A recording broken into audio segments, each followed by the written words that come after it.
Bonjour, donc la dernière partie, c'est que je veux calculer la diagonale en B. On appelle souvent ça dans notre jargon, trouver la tige la plus longue. Donc, c'est l'espace le plus long disponible dans une boîte, dans un prisme à base rectangulaire.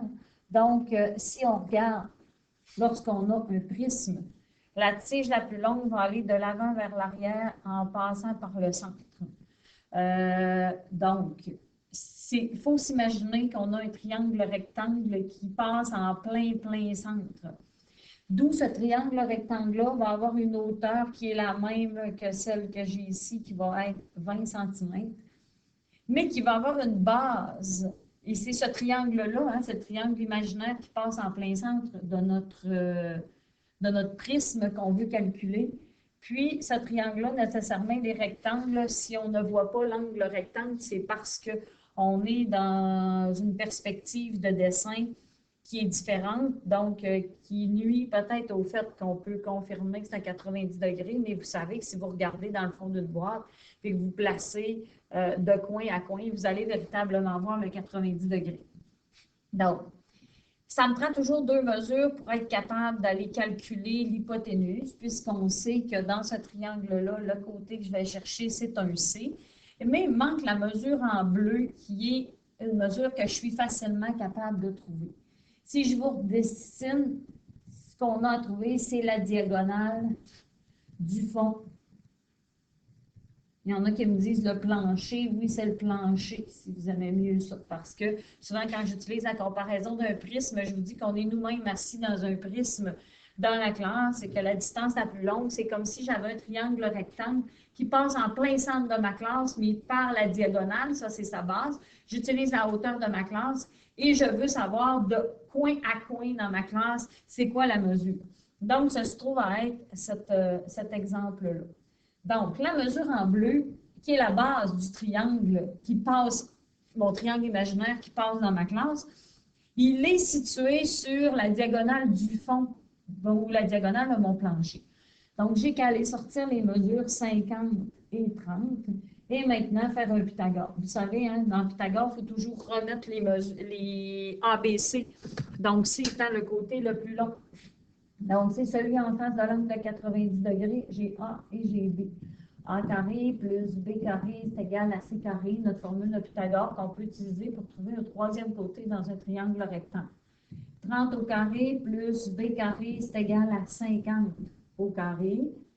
Oups, voyez-tu que je suis dans l'une? Je recommence. Je suis dans l'une, vous voyez bien. Donc, il faut bien faire une vidéo pour être dans l'une, donc vous voyez que ça arrive à tout le monde. Donc, plus 50 au carré, c'est égal à C au carré. 900 plus 2500, je fais 50 fois 50, 30 fois 30, ça me donne 3400. Et je fais la racine carrée, et la racine carrée de 3400, c'est 58,31 cm. C'est la mesure de mon C. C, ça se trouve à être la mesure de cette diagonale-là. Si je redessine, comme j'ai dans mon prisme, ma hauteur qui est là est 20, et ma nouvelle mesure inconnue est cette mesure-là. Donc, je dois replacer le fameux ABC. Mon 58,31 va à la base. Donc, je vais redessiner mon triangle, ça va être mieux. Donc, si je redessine mon triangle, j'ai une base, j'ai une hauteur qui est la hauteur du prisme. Ici, c'est le fond qu'on vient de trouver, 58,31. Et je cherche la diagonale qui passe de coin à coin dans mon triangle imaginaire qui est assis en plein milieu de ma classe. Donc, on place notre ABC. C étant le côté en face de l'angle de 90 degrés. J'ai le A et j'ai le B. Donc, A carré plus B carré est égal à C carré. Le A, c'est 20. Le B, c'est 58,31 au carré, c'est égal à C carré. Ça me donne 400. 58,31 au carré, je peux aller voir ici, 58,31, j'avais fait une racine. Donc, si je refais l'exposé en deux, sa réponse, c'est 3400. Si tu repitounes comme il est arrondi, tu vas arriver à 3400,06. C'est bon quand même. 3800, c'est égal à C carré. Et maintenant, on fait la racine de 3800. Donc, si on fait la racine, ça donne 61,64 cm qui donne la mesure du C. C'est la tige la plus longue trouvée avec notre théorème de Pythagore.